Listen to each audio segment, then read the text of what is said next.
Tao aorian'ny fitsidihan'Andriamatoa Minisitry ny Fiarovam-pirenena Namboasary Antsimo dia nanohy izany tany amin'ny faritry Farafangana indray ny tenany izay hita tokoa fa voamafy tamin'ny fandalovan'ny rivo-doza Eminaty. Nandritra izany dia nisy ny sidina fitsirihana anabakabaka nataon'ny Minisitry ny Fiarovam-pirenena niaraka tamin'ireo tompon'andraiki-panjakana ao an-toerana izay nahafahana nijery ny takaitrana velan'ity rivo-doza ity.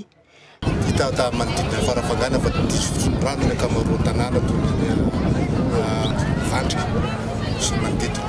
Tany Midongo koa dia tsy tafitan'ny Midongo ny fanampiana satria tsisy lalana, tapaka ny lalana, tifitry ny rano koa ny manodidina ary mbola kondo zany zay androany hijerevana ny fomba hitondrana ny fanampiana faran'ny Jamaika amin'ireny faritra feno rano ireny.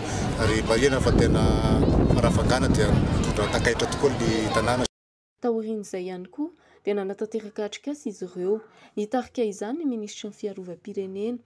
Izany dia niompana indrindra tamin'ny fifampizarana andraikitra ka nahafahana namaritra ireo tompon'andraikitry ny vonjovony any amin'ireo toerana isan-karazany.